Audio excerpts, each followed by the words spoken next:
मेरे प्यारे भाई बहनों, आइए कुलसियों 2 बाब 19 आयत पढ़ेंगे।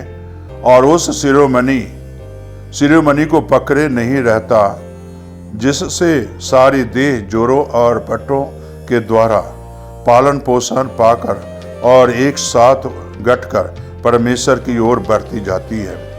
मेरे प्यारे भाई बहनों, इस वचन से क्या सीखते हैं?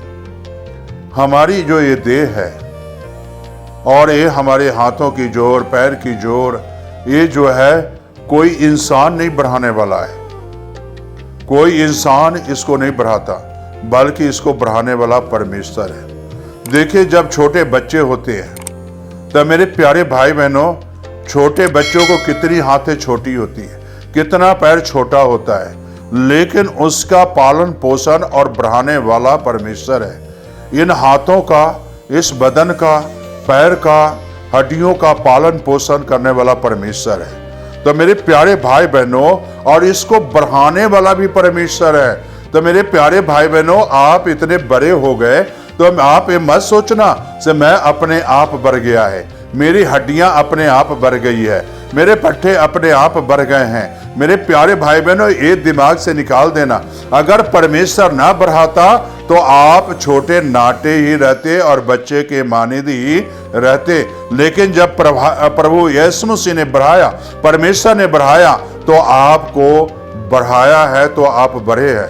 आप ऊंचे बने हैं, तब आपको देखने में अच्छा और सुडौल लगते हैं। इसी तरह मेरे प्यारे भाई बहनों, परमेश्वर ने बढ़ाया है, तो क्या आपको जीवन किसको देना चाहिए? जो नहीं बढ़ाया उसको जीवन देना चाहिए। शैतान बढ़ाता नहीं है। जो ये बॉडी को बढ़ाने वाला परमेश्वर है, हड्डियों को बढ़ाने वाला परमेश्वर है। मेरे प्यारे भाई बहनों, हमारे सारे ब्रेन को बढ़ाने वाला परमेश्वर है। मेरे प्यारे भाई बहनों, सारी बॉडी को बढ़ाने वाला परमेश्वर है। तो मेरे प्यारे भाई बहनों, बढ़ाने वाले को जो है आप जानिए तो सही, किसने बढ़ाया? आप जो है ये सिर्फ इतना जानते हैं हम बड़े हो गए, लेकिन बढ़ाने वाले को आप भूल गए, रचने वाले को भूल गए, और जो बढ़ाया है उसे आप भूल गए हो। आप बढ़ाने वाले को याद करो, क्योंकि परमेश्वर तेरा शुक्र हो कि मुझे पहले बच्चा था, अब तूने बढ़ाया, मैं नौजवान हुआ, परमेश्वर तेरा धन्यवाद देता हूं, मैं बूढ़ा हो गया, मैं परमेश्वर धन्यवाद देता हूं। मेरे प्यारे भाई और बहनों, परमेश्वर को धन्यवाद की बलिदान चढ़ाना चाहिए। और मेरे प्यारे भाई बहनों, इसीलिए मैं परमेश्वर के जब बलिदान चढ़ाओगे तो मेरे प्यारे भाई बहनों, परमेश्वर आपको आशीष बरकत देगा। परमेश्वर शिरोमणि है, उसे पकड़े रहना है, उसे छोड़ना नहीं है। यीशु को उसे पकड़ के रखना है, अपनी जिंदगी में पकड़ कर रखना है, अपने दिलों में पकड़ के रखना है, और उसे निकालना नहीं है। मेरे प्यारे भाई बहनों, तब आप शिरोमणि ठहरोगे। और इसीलिए मेरे प्यारे भाई बहनों, बढ़ाने वाले को याद करो आज, जो बढ़ाया है आपको, जो आपको शिरोमणि ठहराया है, उसको याद करो, ताकि परमेश्वर आपको आशीष बरकत देगा। मेरे प्यारे भाई बहनों, यहां मैं एक बात बताने देता हूं कि इससे जब मंदिर का निर्माण होता है, तो मेरे भाई बहनों, जब निर्माण हुआ, सुलेमान ने मंदिर का निर्माण किया, तब मेरे प्यारे भाई बहनों, कारीगरों ने निर्माण किया। लेकिन मेरे प्यारे भाई बहनों, उसका रचने का वाला कौन था? परमेश्वर था। परमेश्वर ने उसे सारे नाप तौल बताया, ऐसा होना चाहिए मेरा भवन, ऐसे होना चाहिए, और वैसे ही कारीगर बनाया। इसी तरह जब आपको परमेश्वर ने रचा, तो परमेश्वर ने रचने से पहले ही आपको बनाया से मेरे बच्चे ऐसे होना चाहिए।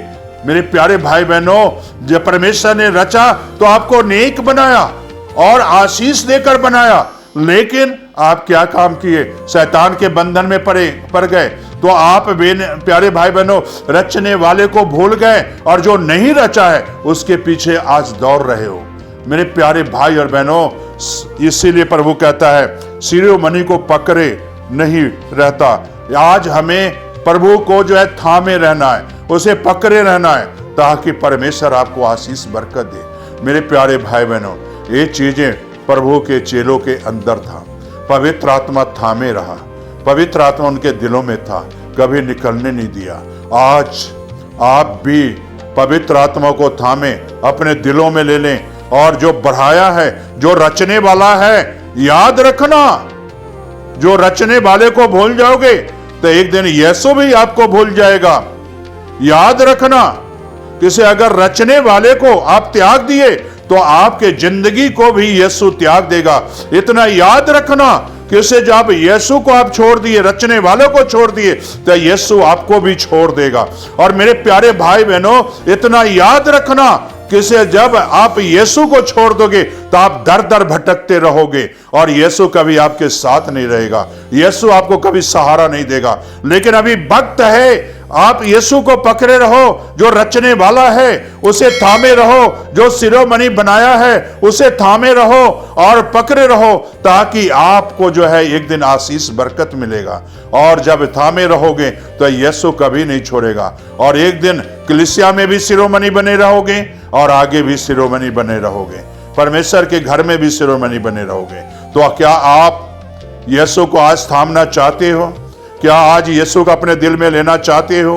तो मेरे प्यारे भाई बहनों, तौबा करो, पहले पश्चाताप करो, और पश्चाताप करो, यीशु के संग चलना सीख जाओ, और तब आप शिरोमणि बनोगे। यीशु के संग चलो।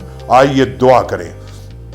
स्वर्गीय आसमानी बाप, आज जो तेरे बच्चे खुदाबंद और अपने आप को तौबा करते हैं, पश्चाताप करते हैं, तुझे थामना चाहते हैं, और खुदाबंद आज इनके बाहों को थाम ले, और ये बच्चे कभी तुझे छोड़े ना, और तेरे पीछे चलने वाले बने, वचन के मुताबिक जीवन गुजारने वाले बने, ताकि तेरे नाम की महिमा मिले। इन बच्चों को छू और आशीषित कर, इनके घरों को भी आशीष बरकत दे, और बच्चों के जीवन पर बहुत ऐसे बरकत दे, यीशु के नाम से, आमीन।